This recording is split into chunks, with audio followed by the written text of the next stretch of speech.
Hello, everyone. Welcome to the Gems of Life show. My name is Fadwa. As always, I am always honored for you to enter into our space, allowing us to enter into your space. Welcome. Welcome for joining us in our weekly show on the radio, CKMS 102.7 FM, Radio Waterloo. And as always, you can follow us on YouTube, the Gems of Life show. As always, I am always in great company. Nakisha and Jules are here today, and we'll be sharing some amazing tips that maybe will help you move forward on your day-to-day basis. Ladies, welcome. Welcome. Hey, hello, everyone. Hi, everybody. Happy Friday. Hope you all having a great day. Yes, happy Yes. Friday. And I hope you had a wonderful, wonderful week. And we look forward to the weekend. The weather is getting better and beautiful and warmer.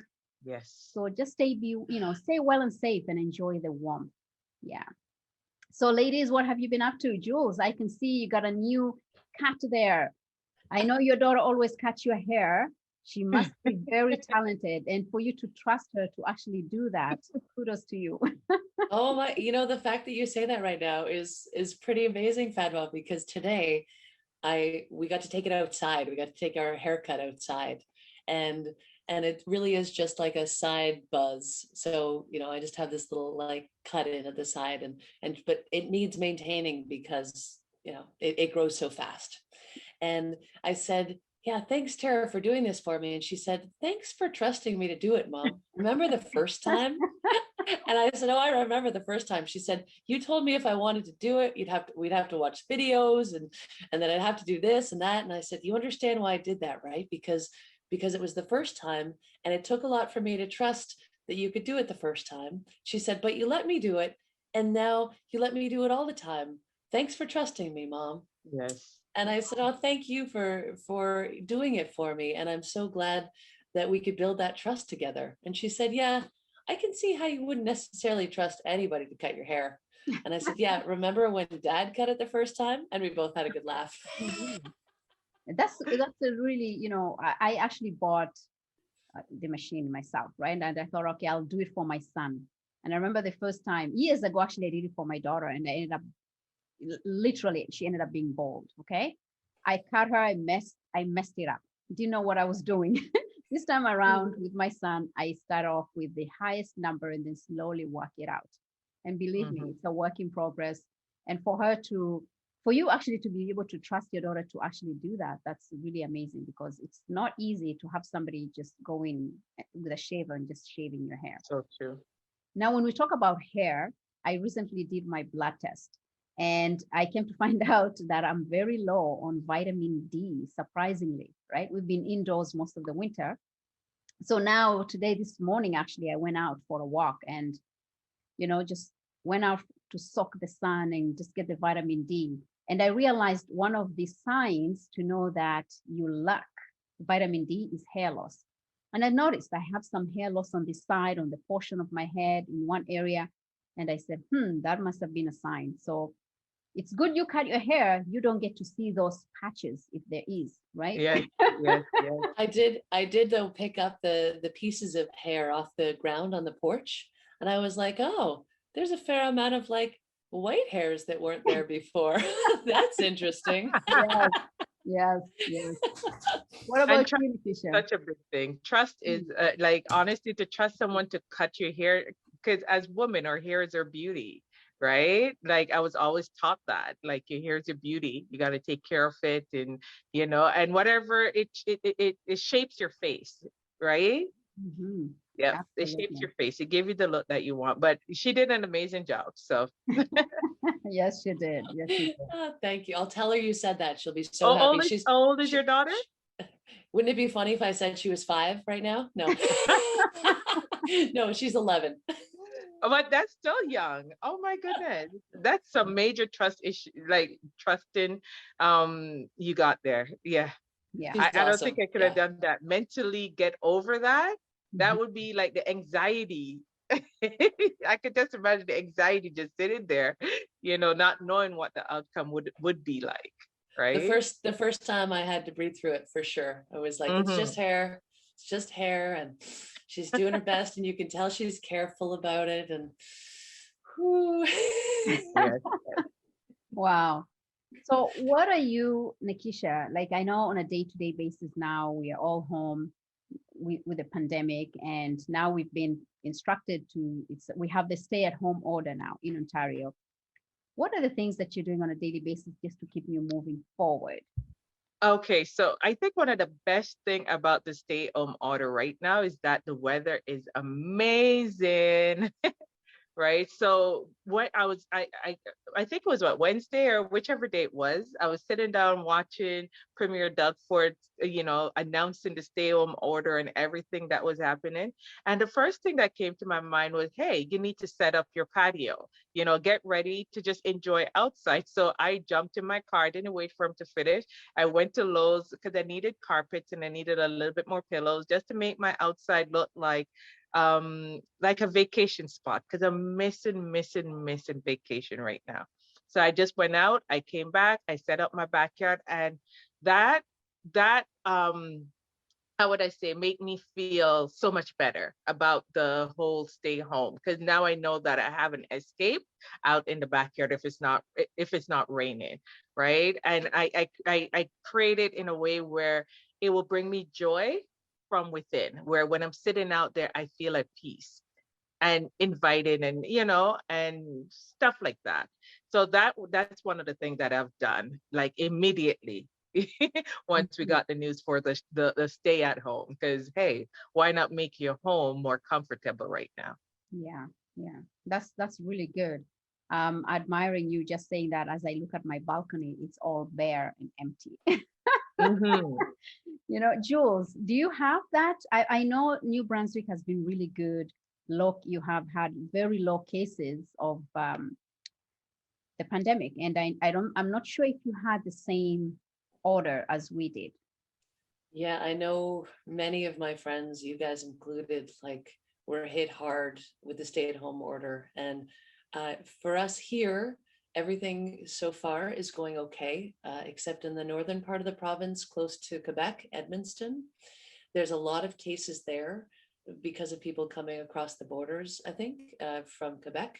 So that those numbers are going up. And if those numbers keep going up, then we might not be able to open up the Atlantic bubble, which bubbles Nova Scotia and Newfoundland, New Brunswick, and PEI.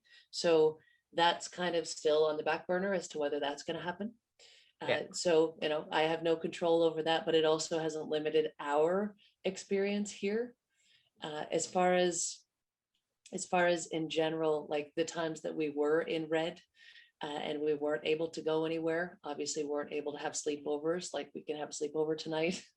I would enjoy just going to the beach, because at the beach, it was like the whole beach was to ourselves. And I was told that I have to get rid of some of the driftwood that I have here, because I have an exorbitant amount of driftwood. And it's all just so beautiful, and it's hard to say no to it. And that was almost like my way of not going shopping, and because it was like going to the thrift store, like beachcombing every day, and like just finding those ways of just like enjoying what your brain likes to enjoy, but in a smaller space or with limited options. And it's been a challenge, but I mean, now, like you said, Nikisha, the weather, as soon as the weather gets nice, it's like, oh my gosh, I don't mind what I'm doing as long as I'm outside. Yes. So I just hope everybody can have the opportunity, or takes the opportunity, to go outside, however that works, because it just so changes our, just like you said too, Fadwa, like your chemistry shifts. Not that obviously a little bit more supplementation of vitamin D wouldn't help too. I take my like Genestra like drops every day, and they're so tasty. I look forward to my vitamin D drops. So yes, absolutely. I have committed myself now every day to go out for about half an hour first thing in the morning, and just go out in the park nearby my house and just take a walk, soak in the sun. And that's what I intend to do now, because I know how important it is to have that vitamin D in your body, right? Yeah.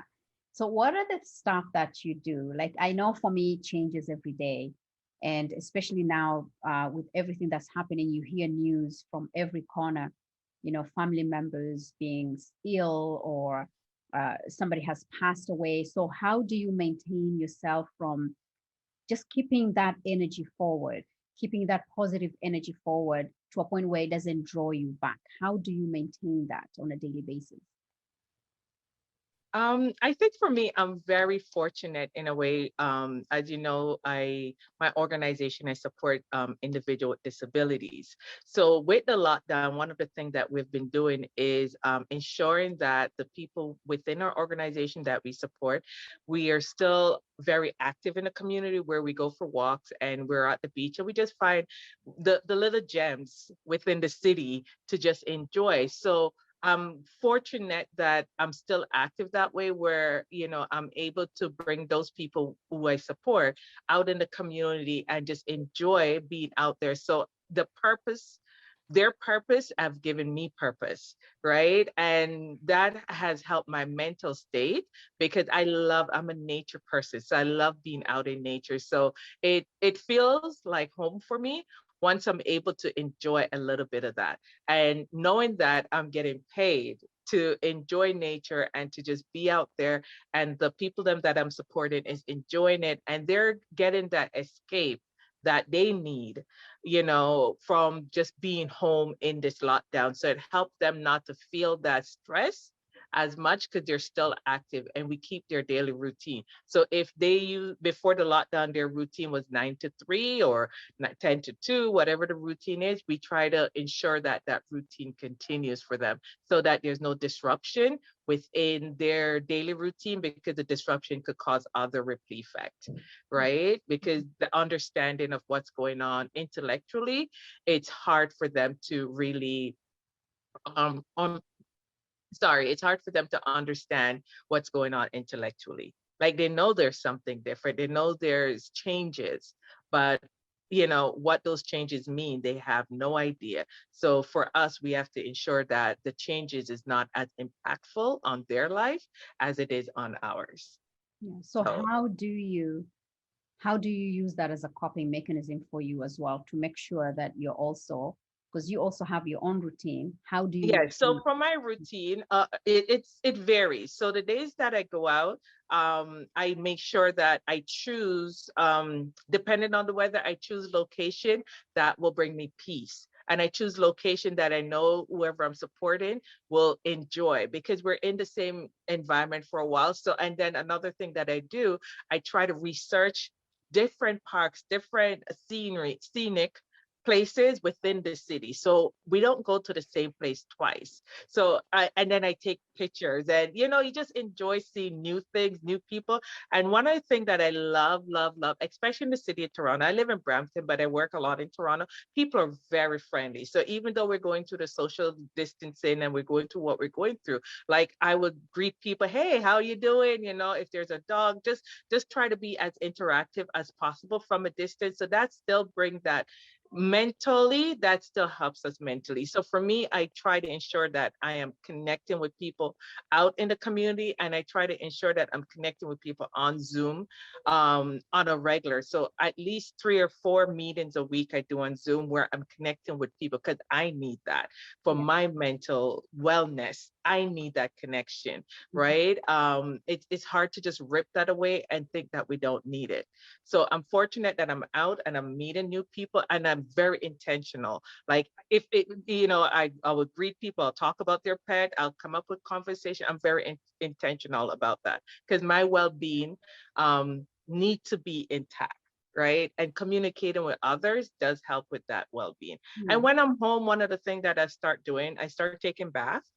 And I start buying like very nice bubble baths or salt and stuff that I never had the time to do.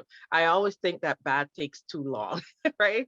And I'm always in a rush. So it's like I'm thinking 30 minutes in the bath or 5-10 minutes in the shower it is because I was always tired. Now that I have a whole lot of time, I'm taking baths. I'm buying fresh flowers every week for my table.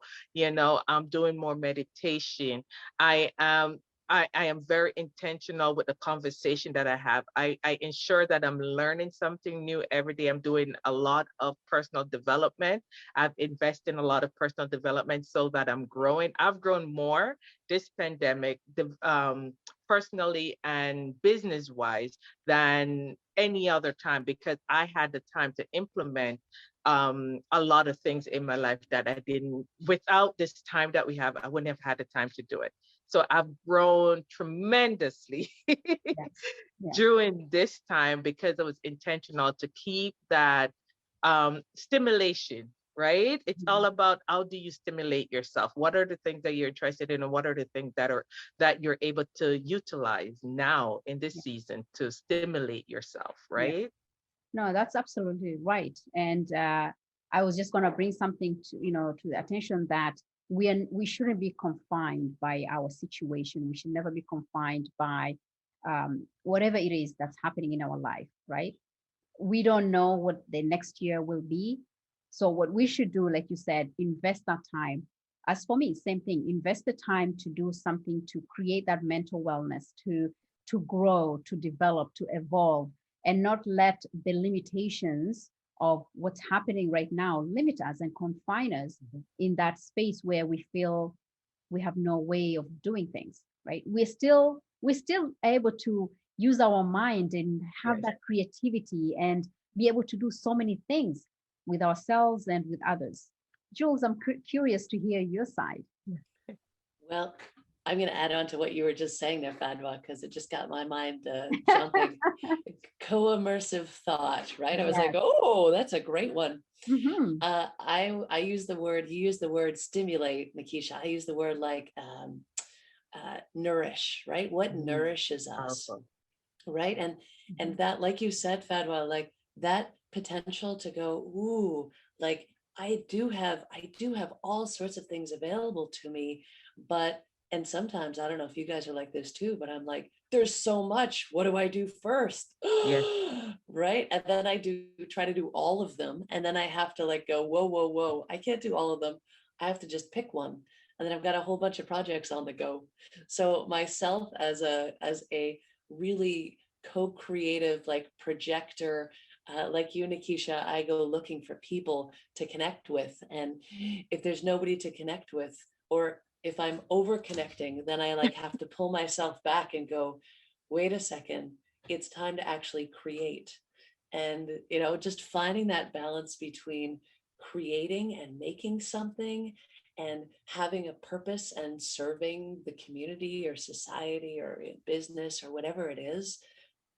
Those are the points for me, which I'm still working on finding the balance. But I recognize when I'm doing something like taking my driftwood and gluing rocks to it, and then doing naming ceremonies and charging it, and just like putting so much energy into these pieces of artwork, and then taking them to the woods to take pictures of them, right? Like that, like, wow, this is creative and artsy, but then not just doing all of that in one day so that I can do everything else and connect to people in one day and then work all day this day.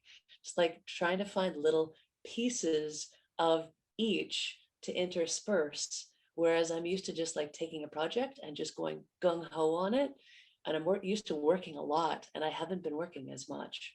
And so that was really, we're talking about the beginning of the pandemic. That was really strange for me moving here to not be working as much and still feel like I'm useful and worthy in society, which I realized how much of myself was based in feeling like I had a purpose and a utility, and my identity was wrapped up in that. And now, like those habits that I work on now are, like you said, Nikisha, nature therapy. It's something that's been prescribed to people by their doctors since this pandemic started. More than any other prescription, I think, is nature therapy, because it's so, so powerful. And so getting out in nature, making sure that I've done my walk on the beach and ideally another walk by the end of the day, and that I've done some sort of creative something throughout the day, that I've connected with people, and that I've been working, meditating, but also when I work, I do meditate. So making sure that I have at least one or two people a day that I'm feeling like I can work with, as well as maybe throw in some ultimate frisbee now that it started. Wow, yes, wonderful. Powerful. Yeah. You said one thing that I want to touch on, Jewel, and that's the overly connected. Oh my goodness. Who would have thought during a pandemic, stay home order, restriction, you could overly connect it? And like, it's so true. Right? Yeah. So true. I get addicted to We this got a phone. plug. Yeah, you know what? I remember in the beginning of the pandemic, I think I was burnt out by all the Zoom meeting, by all the connection, by all the networking, by everything. And I had to like just pull back and like, no. Right. So now I even practice where I shut off my phone, all device for if I'm busy, just shut it down, and just like it's me time. And just even just relaxing in the bed without the TV on. Right. And just relax, truly relax. Just lay there. Yeah. We have to really have that balance, right? Even before we were you and I, Nikisha, are both extroverts. We had I apologize. I think I'm on a lag. That's technology. That's what happens. Technology. It's okay. It's okay. One of the things that I know, like you just mentioned, you can be overly connected, right? And it's finding that fine balance. And I think now, because we are in the third phase of the pandemic, we now know the balance. We now have learned the process. And now we can manage our time and ourselves much better than the past two lockdown that we had. So it's finding that balance, right? Here we are doing this, but we know what is it that we can do. It's stretching yourself, right? And this time around, it's not physical, it's the mental stretch. Yes. And when you stretch yourself mentally, you become overexhausted, right? And as it is, there's a lot of stress going on. So there's a lot of triggers, there's a lot of impatience going on. And when you overstretch yourself, you become drained, and you have that mental dehydration, I call it. Literally. You cannot think, you cannot do anything, and you feel exhausted. So nourishing, like you said, nourishing that mental, part of it is giving yourself that time to just decompress, take time to evaluate everything, and give that time to just have that me time. And when you do me time, it's another way of every day reprogramming yourself, recharging yourself, and rebooting, right? You're taking out all the toxins and you're bringing in new energy, which I love doing.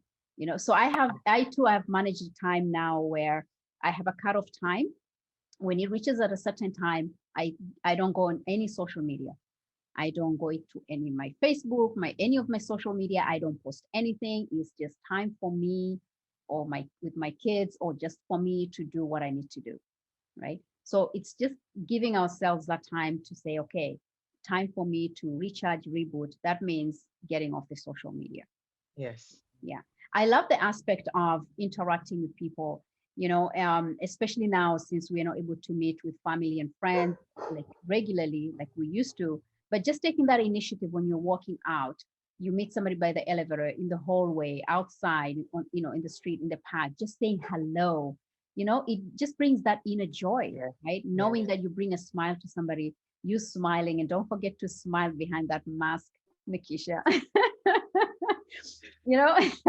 I'm sure you can see it in your eyes. Yeah, you can see it. I'm a people person, and I'm a people person, and to do what I do, I have to be a people person, because one of the things that I focus on is integrating in the community. So a lot of time, like if I'm out with a person with disability and I want someone to interact with them, I would interact with that person first. And by them interacting with me, then that forces them to interact with the person that I'm with. So I'm very intentional with connecting and interacting, especially when I'm working, because it brings them in that conversation and in that space. Otherwise, people just walk past them like they don't exist, right? So with me being, and the funniest thing, like I've had story like a couple of weeks ago, I'll say 2 years ago, a mom called, because usually I get like with the people I support, they have membership to all the all the stuff in the cities, like the ROM, the Science Center, wherever. So she got a call about her son membership expired. And so they wanted to speak to the son. And she said, no, I'm the mom, talk to me. She's like, no, I need to talk to the son. And she's like, oh, my son has a disability. And then the person, oh, I know who he is. He always come with that beautiful Black lady that always smiling, you know?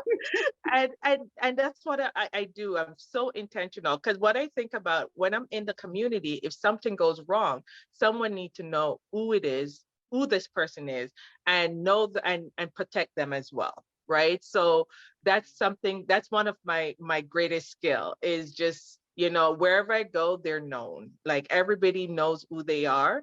And for me, that's their safety net, right? Because a lot of time, oftentimes people, something happened. I remember we had a person we support in my organization.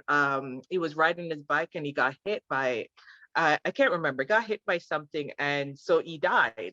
And it took 2 years, 2 weeks for them to identify his body, because even though he lived in the community, nobody knew who he was, because there was no integration. So, and this was somebody that goes missing for a while, usually. So you don't really call the police right away. You'll call the police if he doesn't turn back up within a period of time. So within that period of time when they call, because he never showed up. So that's when they start looking for this missing person and recognize that he died. While if he was interacting in the community know who he was. When that, I think was a bus that hit him in the community that he lived in, they wouldn't know who he was. And it wouldn't have taken 2 weeks for them to identify who he is, right? Yeah. So that's one of the things that I'm very intentional about. Yes, absolutely. Just having that connection, right? And I think it's that human connection with people, walking in your neighborhood, knowing who the person is. There's that sense of community, right? And I think we've lost touch of that for many, many years, where you don't know who your neighbor is. I come from a place where you knew who your neighbor was. You knew all the kids, you knew all the, not just the parents, the grandparents, the uncles, the aunts, everybody, the friends and the friends and the friends of the family, right? But we've lost that touch. We've lost the touch of that human connection and human interaction. And it's a good way right now. It's the best time now to just have that, to open that communication. Yes. Yeah. Can I add something in there, Fadwa? Yes. Since we moved to this small fishing village, so it's a small town, it's easier in a small town, but everybody waves at each other. Wow. It's amazing. Everybody is always waving, and your arm gets tired. I was like, wow, I've never waved so often, like every car like passing by. I was like, oh, that was Mac. Oh, there goes Jimmy. Oh, that was, and I know all of their names, and it's so amazing. And I so appreciate it. It feels like an entirely different experience being seen in that way. And I remember our friend Duff in downtown Kitchener, really amazing guy. He would say hello to everybody. And it takes guts to say hello to everybody, especially people who don't look like they're going to return your hello the way that you would like it to be received, right? Like it takes courage to say hello to everybody and to smile at people who look like they might not appreciate a smile. Yes, that is our norm in the Caribbean. You cannot pass a person and not say hello. That was disrespectful. Honestly, that is like so disrespectful. You call to everyone. And I know growing up in Toronto, like people are friendly, and you know, you call to people and people say hi and people smile back and stuff like that. And I had a culture shock when I moved to Brampton. When I moved to Brampton and I was on the street and I said hello and hi and people wouldn't respond, I was like, wait, what's going on? And to the point now, I don't say hi anymore, you know, unless it's a familiar face where like, honestly, and it's a cultural thing, because you know, certain culture won't respond to you. So it's to the point where you won't even bother say hi to them, because you know the chances of them responding back to you is going to be like 1 out of 9, they might respond and they'll just walk past you like you don't exist. So depending on the culture, I will say hi or I'll just keep going, which is a disadvantage, because now within my community, like I live right in a very small street, and I'll tell you, if there's 20 houses on the street, I only communicate with like maybe 4 people. The others, I have no clue who they are, you know, and I don't even know what they look like. or, you know, if I see them on the street, I have no clue who they are, just because that kind of friendliness is not in that culture. Like they stick to their culture and that's it. Outside of the culture, you don't exist, kind of thing, right? So that, for me, that is strange. And that's why I love that I work in Toronto every day, because I'm able to still bring that piece of me that I grew up with, where, you know, just that social part, it's necessary, right?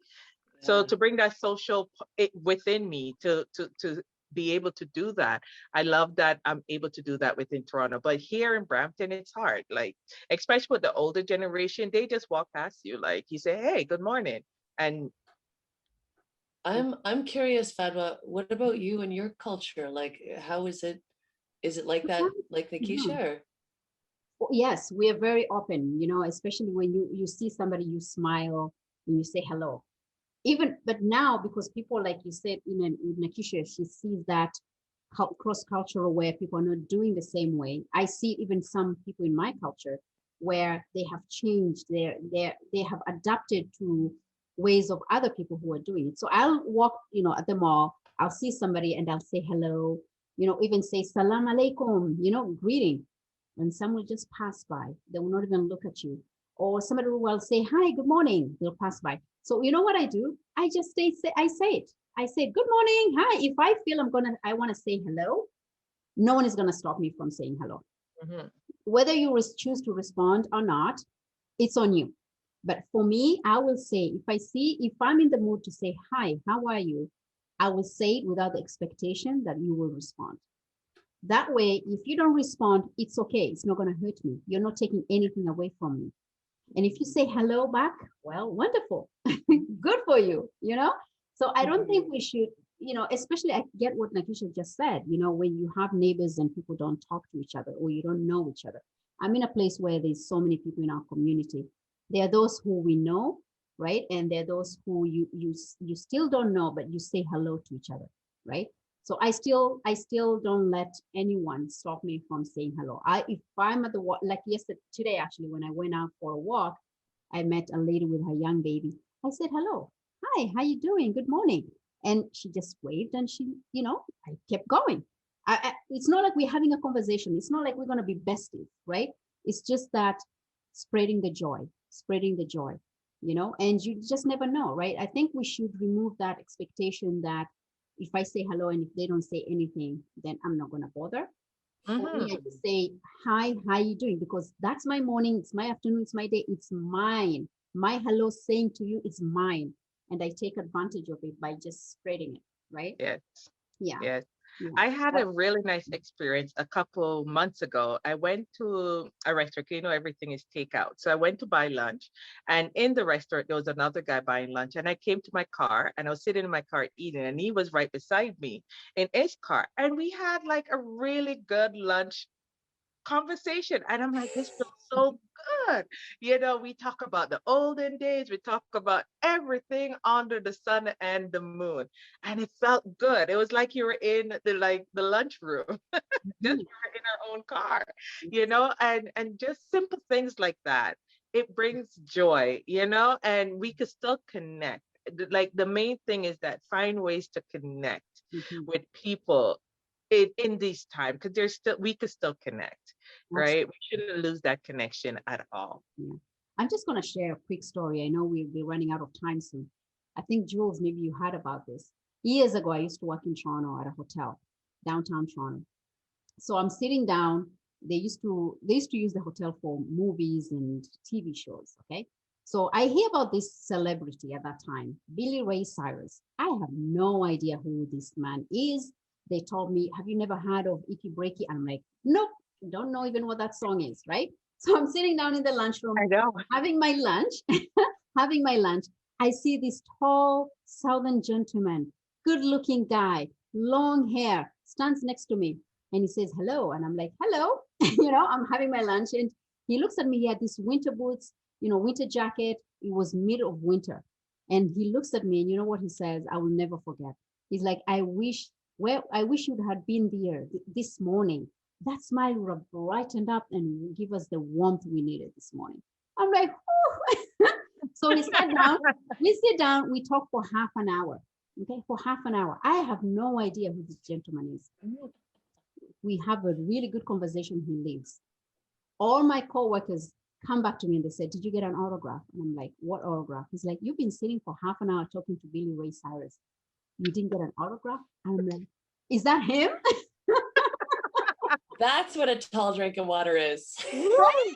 You know what? It was a better conversation because you didn't know who he was. I didn't know who he was. So it was an authentic conversation, not about him, but about whatever, right? But it starts with a smile, right? It's just a smile with a warm hello, welcome, and it creates that warmth of an invitation to have a conversation. So sometimes just a smile and a simple hello, you never know where it's going to lead, right? Exactly.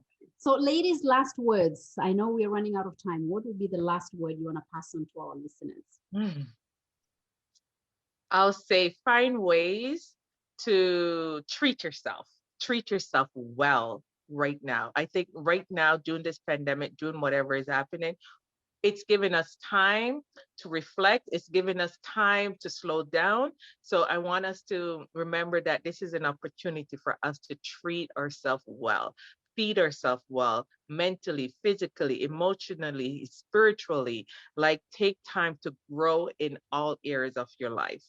There's all these means out there. There's ways for us to do this. After this pandemic, I hope that everyone who's listening today or this evening will come out of this pandemic a better person, a greater person, and more to the direction of the person you desire to be. Love it. Love it. Jules? Thanks. I will jump on that same train as far as the nourishment, like nourishing yourself with what it really is that feeds you, what you're really nourished by. And if that's connecting with other people, if that's creating, for me, just the other day, I was listening to my kids laugh and I just said, just slow down, Jules, and just drink that in. And sometimes we forget to just kind of slow down and just let ourselves take in all of the things that feed us. We're so busy doing things or moving on to the next thing or the next accomplishment or the next thing that makes us look good or think we need to do, instead of just taking a breath, maybe smelling the tulips, maybe watching the bees in the garden because it's springtime. That was amazing. We did that this morning. But actually just slowing down and allowing yourself to be nourished by what really does feed you. And that will be huge. Yes, thank you so much. Those are really great ways for our listeners and for anybody who's interested in just nourishing your mind, your soul. I'll add on to gratitude, being really grateful for each moment that you have, for every breath that you take, because we take this for granted. We take our life and others, those our loved ones, for granted. So to be really present in our moment and to have that gratitude every morning, every evening, and to nourish yourself, love yourself, do that thing that, as we mentioned, that feed your soul and your mind, and pass that on to somebody else, because you never know. You never know. So share the joy, share the kindness, share the gratitude towards others, and spread it. And smile. That's one thing we all have in common, you guys. We're all big smilers. Yeah, we are. We just can't see them with a mask. Absolutely. Share the love. Yes. The best way you know how. And if it's just a simple smile, that's the best simple. It doesn't cost you anything. It's always a pleasure to have you both on the show. So great to be here, Padwa. Thanks everybody for listening. Thank you, guys. Yes, wonderful. You can always follow us on our website, The Gems of Life, YouTube as well. Follow us, subscribe, like, comment, and share. And as always, send in any questions that you may have. Share your journey with us. We are more than happy to welcome you and share your journey with others as well. As always, we all aspire to inspire. Wonderful. Well, everyone else, stay well and safe. Take care. Thanks.